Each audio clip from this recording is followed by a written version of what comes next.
Greetings and salutations, all Binge Brothers fans. It's Friday evening. My name is Max Walk. This is my best friend, Kevin Corcoran, and this is episode 7 of the Binge Brothers. Happy early Halloween tomorrow, the big Halloween holiday, and more importantly, happy Mandalorian Season 2 day, I'd say. Woo! Yeah, let's go, baby. Yeah, big news. It's back.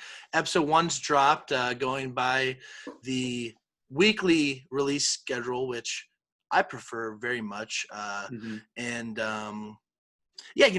we're basically bringing you a triple-pronged episode, a triple review this week, Kevin. Triple-pronged. So we're going to be three-pronged, triple-pronged. They're all words, and I think they make sense. So hopefully, that got over. But we're going to be reviewing the first episode of The Mandalorian Season 2, which just dropped last night, today, on Disney+. We're going to review... Which we both tried to stay up for. Unfortunately, and we both failed. Yeah, we both failed. Although it was supposed to drop at 2 a.m. and it didn't in Minnesota. I saw on Twitter people in California got it. I just have to, state my gripes that I stayed up at 2 o'clock, midnight Western time, and it wasn't out. So if it was out, I would have watched it last night. But nonetheless, I watched it after work today. Then we're going to review the new Amazon Prime original film, Borat, subsequent Moviefilm, as well as take a little bit late, but we're going to also finish up by talking about The Boys Season 2, another Amazon Prime original show, one of my favorite shows on television. So a show we've been talking about on this, I'd say on our show since the beginning. I think the first episode we talked about it at you might have brought it up as your kind of, I don't know, hidden gem or whatever we had for that segment, which maybe we'll bring it back. I don't know, who knows. And so pretty exciting reviews here coming up. So Kevin, before we even start Mandalorian, what do you think of, with the streaming wars, with all these different streaming platforms? Netflix, has come out with the binge model. Basically, we're dropping the whole season at once. Amazon Prime, that's what they were doing. Now they've transitioned to a little bit of a more of a hybrid where they drop 3 episodes of The Boys then weekly. Disney Plus has basically stayed with strictly weekly release. HBO has always been weekly release. What do you prefer? And similarly, like, what do you think is the best model for these streaming companies? Yeah, man. I personally myself, and I know a couple of people who I hang out with, they won't watch shows unless it's all out on the streaming platform, for you to be able to binge. For me personally, I've always been somebody who kind of likes the fact that I don't have to spend 3 hours watching a show. I love, kind of the set up, the hype, watching the one episode with all of America, and then, I like the aftermath of it all too, as we can talk about it. Whereas with the binge aspect, I think you kind of miss that, not camaraderie, I don't know, but just the binge, it's something where I just can't, I myself can't sit down for 8 hours and then watch a TV show. Yeah. So I kind of like this. I think it's gonna be nice that we're gonna be talking about Star Wars in the flesh for the next 8 weeks. I think it's something that I grew up with. I'm used to. I understand why some people don't even want to do it as well. They're just like, I'm gonna wait for it all finished and then I want to binge it. I completely understand that. That's fun. Yeah. I unfortunately just got a brain that just can't, isn't smart enough to sit and just listen to something for 8 hours, I guess. Yeah. That's my thing. I completely agree. And, I binge. I love, just getting a show, watching 6 episodes in a row or whatnot. I'm currently binging The West Wing, but it's for a new show that's coming out and you're trying to build buzz. You're trying to build buzz around your platform, around your show, and get those numbers up. That's what's important. And the weekly release is just so critical of that. I think that's what Netflix is really losing out on by doing the binge model, because when you drop Mandalorian, if you drop all 8 episodes one Friday, people are going to spend this whole weekend binging all 8 episodes. Maybe they want to do it all in one day, but I know I would if it was all out. And then that discussion will maybe go on for a week, maybe 2 weeks. Yeah. Right. Whereas we forget all about it. when like people on Twitter every week for the next 2 months for this 8-episode season are going to be talking about Mandalorian on Fridays and on Saturdays. Right. In the middle of the week, what's going to happen? What are theories? That's discussions. People are going to be having YouTube videos about what's going to happen on this week of the Mandalorian. There's a new trailer. What do you think? What do you think this means? So. It allows for creators to be able to have more discussions, to be able to get your voices heard about why you should watch this show. I think that's why The Boys season 2 is so much more successful. Season 1 was huge. Season 2 does the weekly release. It blew season 1's ratings out of the water. Apparently, it's the biggest Amazon Prime show ever. So, after you kind of looking at it, I really think Netflix needs to adapt their model, because that's why a lot of these Netflix shows are getting one season getting canceled, and I think Disney Plus is doing it right. We're doing all their shows weekly, so I kind of just brought that up because it's something. It is different, yeah, but I'd say Netflix. It's different because their model is the fact that they're just putting out a ton of content, and you're just going to take it all in. But they're also missing out on viewers when they drop a show like Away, the show with Hilary Swank about she's traveling to Mars or something.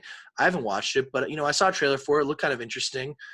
It all dropped at once, like 10 hours of a show or however long it is. I haven't watched it yet, but they canceled it a month or month and a half after it dropped.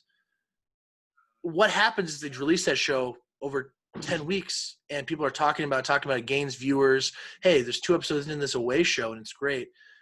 They're missing out on those possibilities of show gaining steam via word of mouth more, instead of just having it all bashed up at once. Hey, certain amount of people that are going to watch it, but you're not building up a conversation by, taking advantage of weekly release. That's basically my thoughts. And I think that would be even better for its shows that are huge. I mean, Stranger Things season 4, what if it drops, 10 or however many episodes it is, 10 weeks in a row, Stranger Things is going to be talked about every day on Twitter and on social media for those 10 weeks instead of just 1 week or 2 weeks.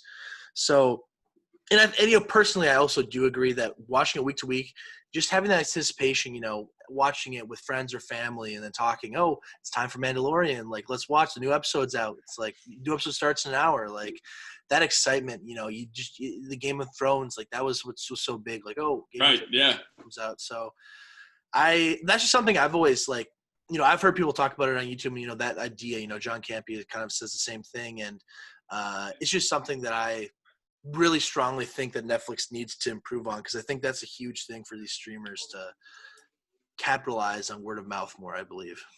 No, yeah. And one thing that's also big with it too is, dude, like this keeps me on the app.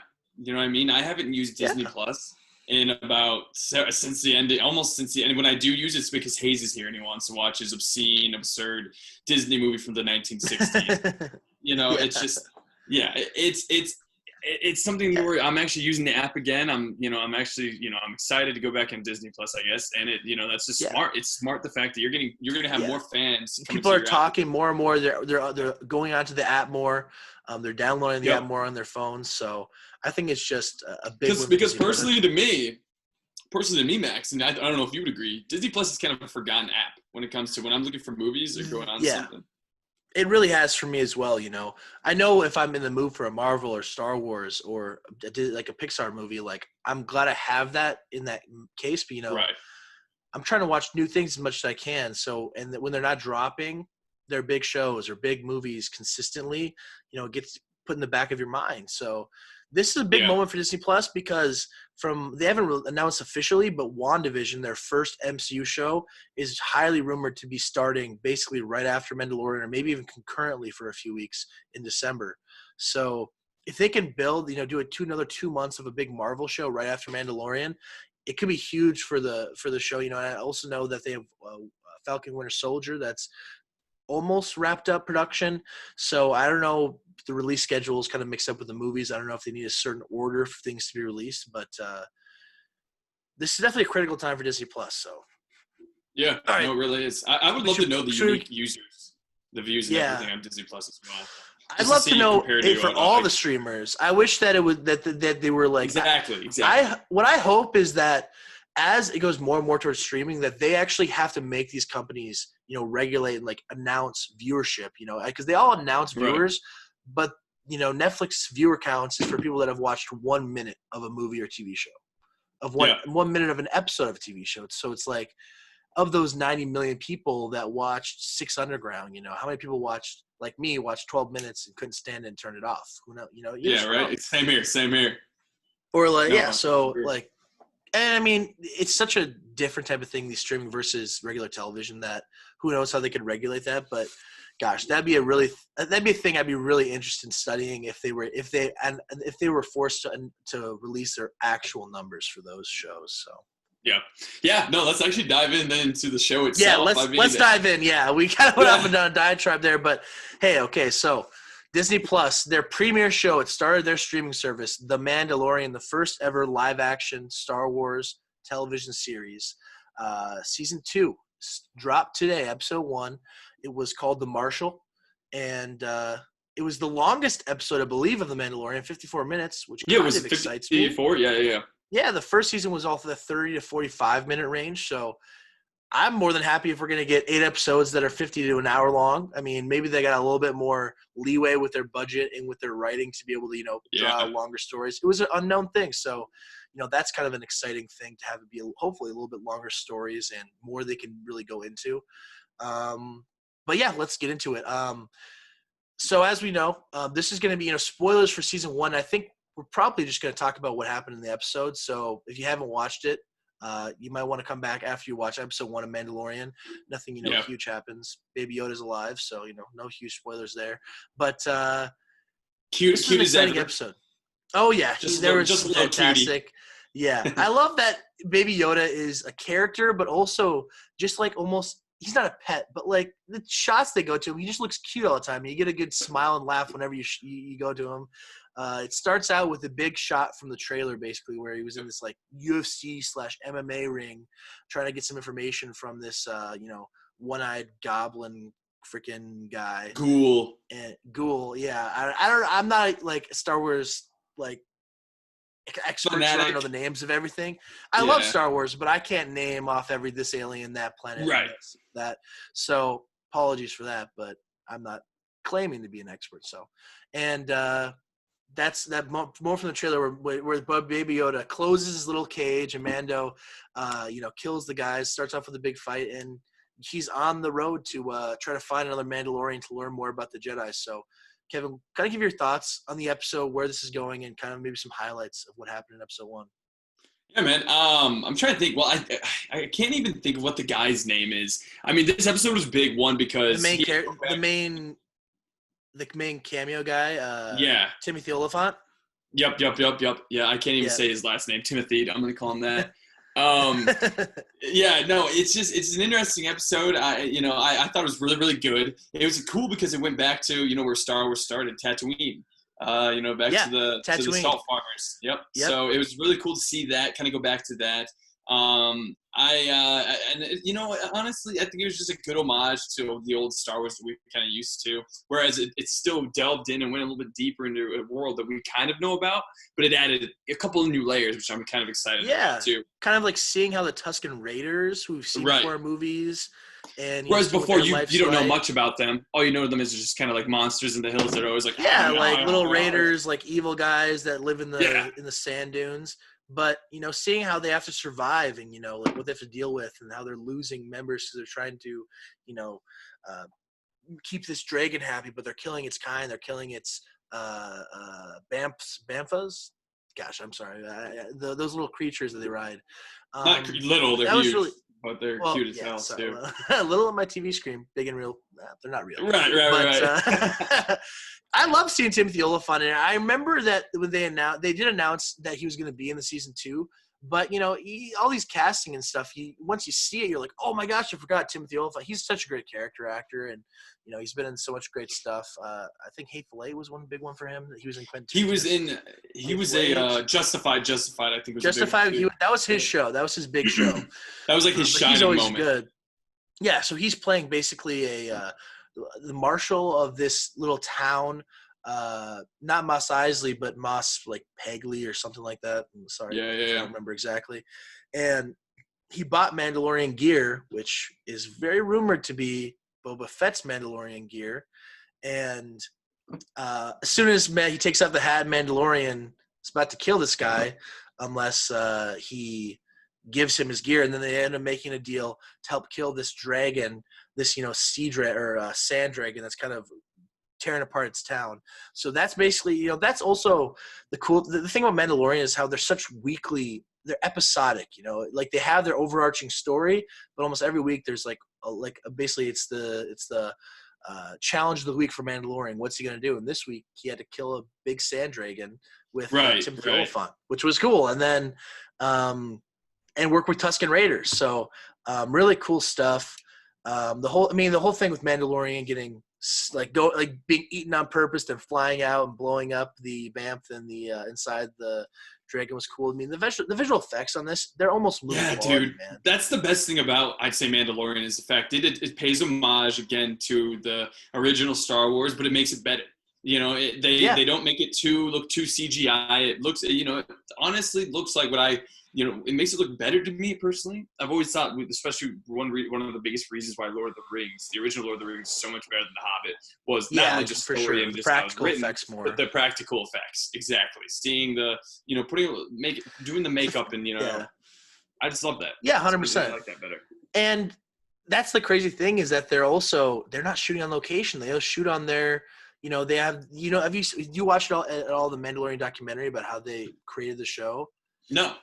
They basically have just a sound stage. It's like a circular stage that it's like almost like a green screen-esque thing, but it's not green. It's like they change the backgrounds to where they're going to shoot, and they all shoot everything in like the same room on this stage with this I forget what it's called, but it's so interesting because they don't shoot at all outside. Everything's inside the stage, and they just create the environments and the creatures and everything, digitally, but obviously a lot of practical effects with makeup and things like that.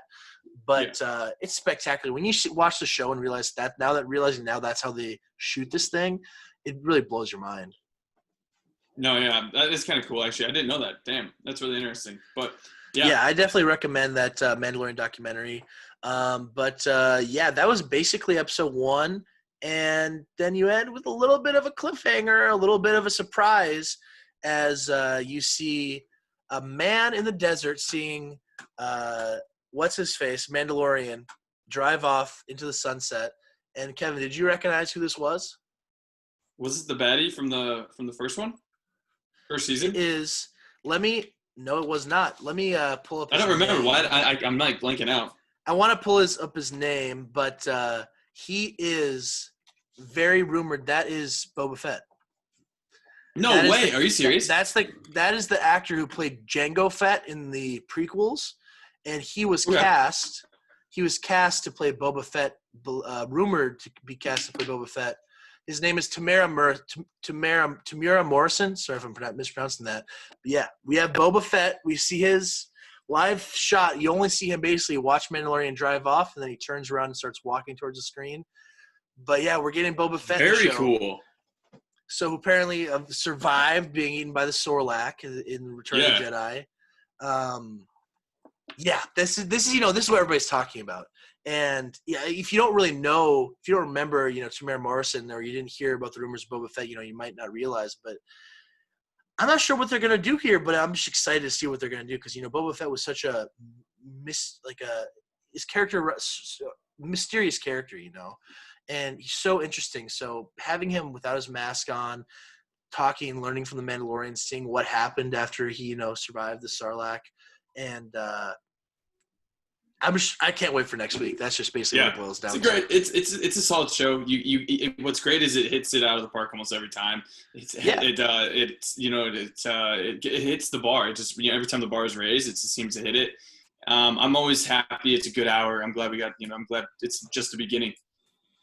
Yeah, absolutely. So that's basically our rundown of episode 1 of Mandalorian season 2.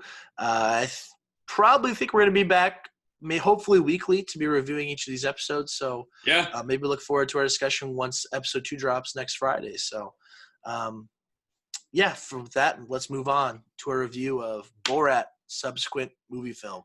I like how I like. Very nice. Yeah, very nice.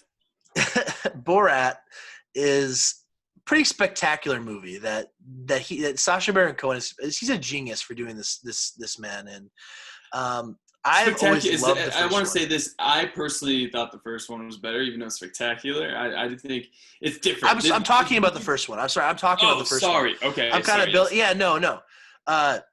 The first Borat, I should have clarified, but the first Borat is one of the funniest movies of all time, truthfully.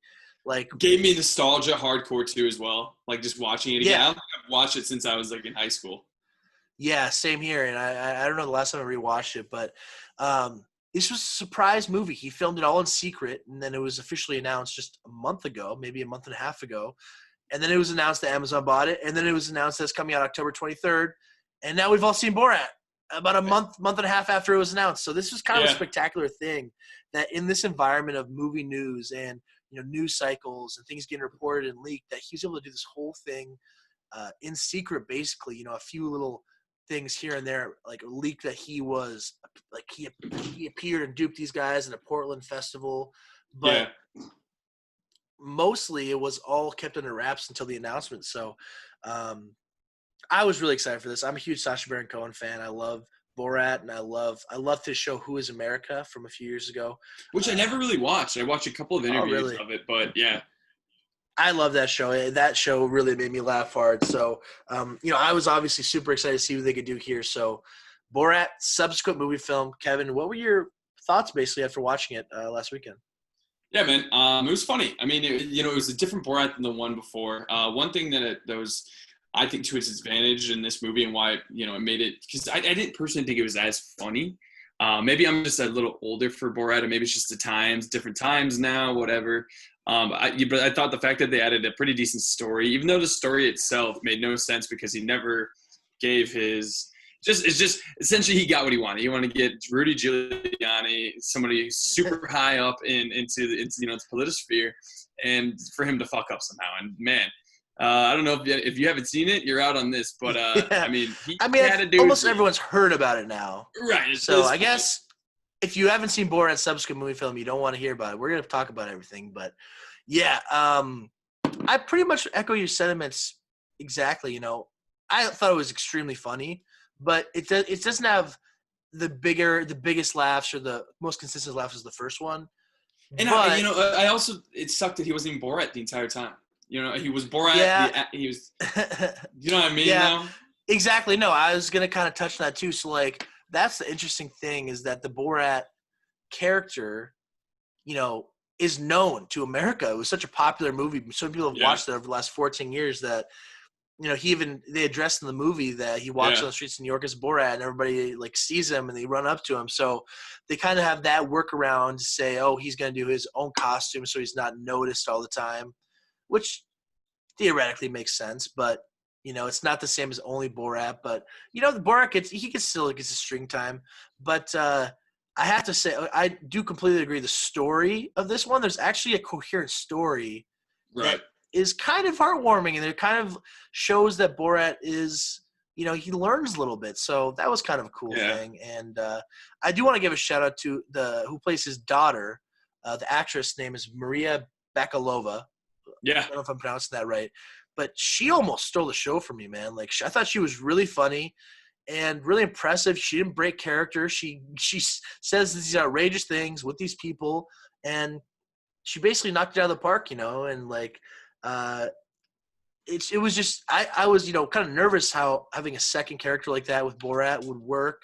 Would it be the same? But she really just elevated the movie. I thought the whole with all of her. No, I would agree with you completely there. Yeah, she did. She had a couple scenes that were just fantastic.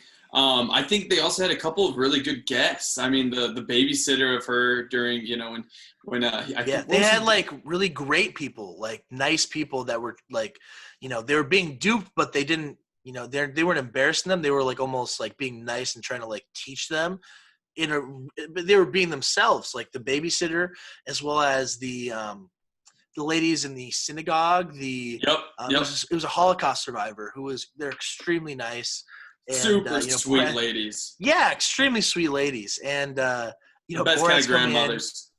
Yeah, exactly. And, really, I think that's a pretty famous Holocaust survivor who, advocates a lot against anti-Semitism and whatnot. And he dedicated the movie to her, actually, because she died after he had met with her back earlier in the year.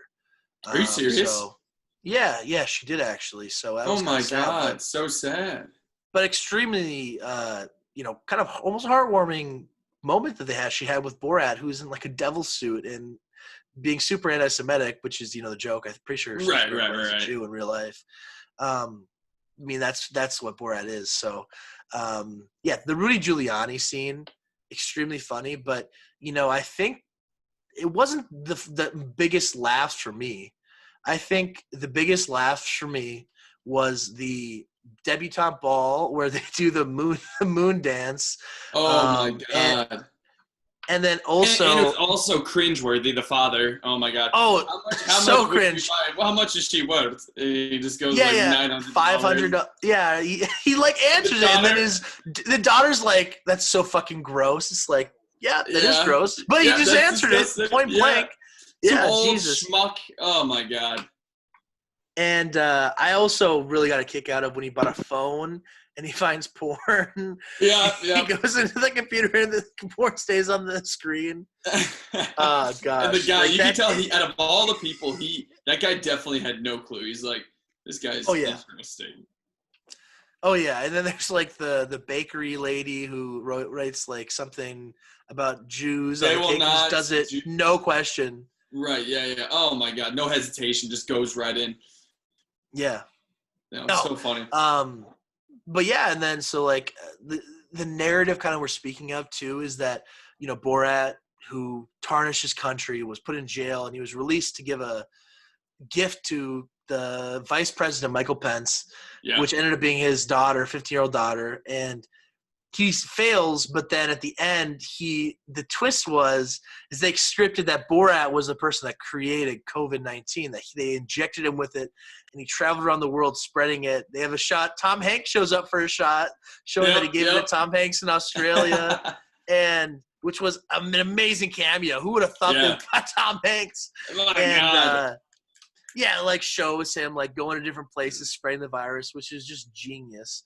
They probably all did that after the virus, took place too. So, I give it 2 big thumbs up. It doesn't touch the original Borat, really, but it was still a great, great movie, I thought, and probably one of my favorites of the year, even if it's not as spectacular as the first Borat.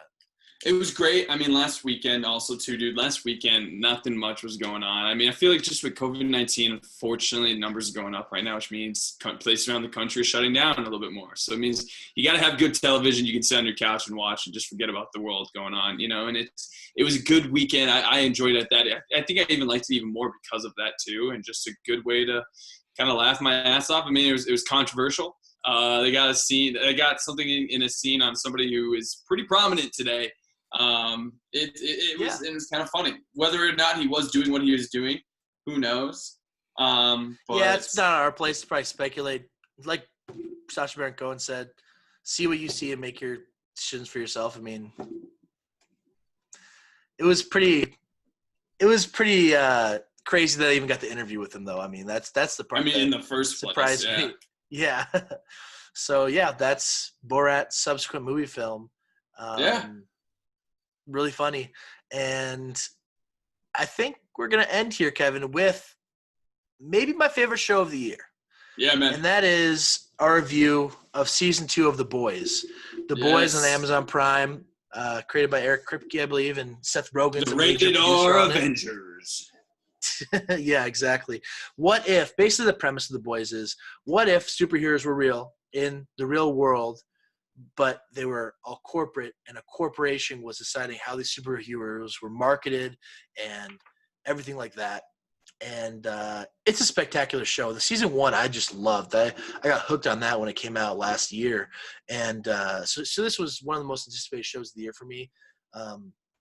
So season 2, it's done. It ended a few weeks ago, Kevin. And what did you think with season 2 of The Boys? Should you like it more or less than season 1? Oh, man, that's tough because I remember thinking I loved season 1. I'd say they're about equal personally for me, truthfully. I think Homelander just hits it out of the park. He's so good. Every scene he's in is very captivating. Every scene, honestly, you can't take your eyes off the screen. So, personally, myself, I mean, I just love that they kept true to the characters, the Butcher, and just how he interacts with everybody else. Just does a fantastic job. I just think everyone nailed the character work as well. I think every character is just has good stories behind it. It was a season that I thought had some of the most it's a show of just being outrageous. Everything you see on the screen is going to be an outrageous version of itself. Whether it's Homelander, telling himself he can do where the fuck he wants as he masturbates, or whether it's him killing himself while he's trying to fuck himself. It's one of those things that this show, if you can think of it, it's one of those things where any dirty thought you had in your brain, and you're like, no, don't think like that. No, that's in this movie. The boys is gonna do that. Yeah, exactly. Yeah, I mean, this show is it's just like, it's timely, but it's also just it's extremely funny. It's raw and like dirty, and like these boys, they're just like in the underground, and it's just so well done. And I can't echo your thoughts on Homelander more. You would not mistake this movie as a Disney production. No, this is not your regular superhero show. I mean, this is this is rated R to the nth degree. And Homelander, this is gonna sound counterintuitive, but like, he is maybe one of the most evil people ever. But he's my favorite character on television. Because nobody outside of Kendall Roy from Succession, maybe that's the only person I think that I enjoy more right now. But Anthony Starr, who plays Homelander, just captivates the screen so well, and is evil but has so much nuance. And they really got into like what drives him and how much he needs to be loved and cheered. And what they go into. And there's even a couple of heart-wrenching scenes out of him where you almost thought, man, he's actually not that hateable right now. You almost get sympathy for. That's what the show does so well. They take the most evil guy ever, and then somehow they make you like for a second be like, but does this guy actually have like feelings? Is he actually maybe could be a good person? I don't know. But it's like, it's just so well done. And the big new character this season was Stormfront, who replaces the Deep on in the group, the As Seven. a part of the Seven. Yep.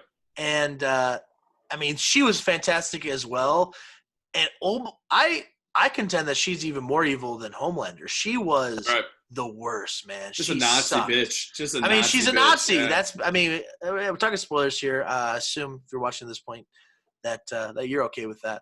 And I mean, that's basically the big reveal.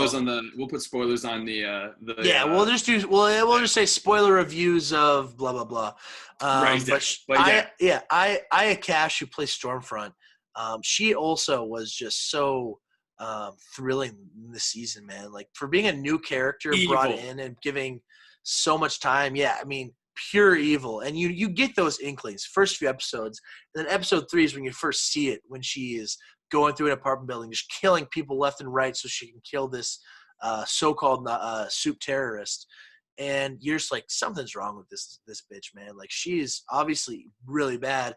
And then it's revealed more that she was the wife of Vought. She was a Nazi. She like lived and worked in Nazi Germany. She was the first soup. And then it gets to the point, episode 8, it's basically revealed she's trying to fight a war on white genocide, that they're trying to kill her kind. And it's just insanely, and stuff that just really like eats to your core and makes you just hate her so much, And at being evil, she did a great job. Really made you hate her, and then that it builds up, Kevin, to this this final beatdown of with Starlight, Queen Maeve, and Kimiko beating her up in the final episode, which was so well done, giving these girls the spotlight to beat up, basically the worst woman in the entire planet. So that was definitely a highlight to me of getting to that point. And then the real shocker in episode 8, the finale. Yeah, man. And it was just, I was telling Lindsay this, is that every time I'm watching The Boys, I'm just like smiling, like grinning ear to ear. Like, it's just a show that makes you feel like, God, I can't believe a show like this ever even is possible. But because we've grown accustomed to the superheroes being the guiding light, the armor, knight in shining armor kind of character. It's something to where I just think it's it's laugh out loud at how they don't make you feel dumb. They don't, it's a show that just every second I'm watching, man, I'm so happy. And I miss the show. It sucks we're not going to be able to see it until 2022, I think. Is that what they said? Well, they're going to start filming, I think, in January. So, okay, but I think it's not being released until 2022. Fingers crossed. I mean, if they film it, finish by March or April, there's theoretically they could hit around maybe fall 2021, maybe, but they may be. So let's hope maybe we can get it around the same time, maybe a little bit later next year. But huge recommend again at this show. Maybe one of these times, Kevin, we should review something that maybe we don't love, so that we don't have to gush over everything. But we do that a lot, don't we? Yeah, well, I mean, honestly, right now we're probably not watching stuff that we think we're gonna dislike. So Sinister 2, not that good, not that good at all. You heard from him. Don't watch Sinister 2. Yeah. But yeah, that's probably going to basically wrap it up for the boys. Definitely check that out if you haven't already. This has been episode 7 of the Binge Brothers, Kevin. Max, it's good to be back. I love that we're doing this. Yeah, after, taking a little bit of time between episodes, I think we're going to hopefully try to do one every week. So, yeah. We're going to shoot for maybe next Friday or next weekend doing episode 2 of The Mandalorian. Thank you guys so much for watching. And, I should have said this at the beginning, but please subscribe and like our videos and, share it if you really enjoy it. Comment about what you think. And we're definitely looking at all the comments and reply there. So we've been sharing this on Facebook, so we appreciate all the love from our friends and family. And Twitter, yeah. Yeah, we're rising. A lot of videos or a lot of views on this video. So, oh man, it's fun to talk movie with you on Friday nights, Max. Yeah, it is. It's my favorite movies and television, basically my favorite things in life. So thank you again so much for watching. Thank you, Kevin, for joining me again on this Friday evening. And please follow me on Twitter at ZwakMax. And again, Kevin, where can they follow you? Yeah, man, they can find me at Mr. Kevin Corcoran on Twitter. I think that's also my Instagram. And then, my name's also my Facebook, I guess, if you really want to go on there to watch the video. Find us on Facebook. We might not add you back, but you can always try. Hey, man, exactly. All right, Max. Well, thank you so much for having me this week. And everybody out there, guys. We'll see you guys next week. Bye.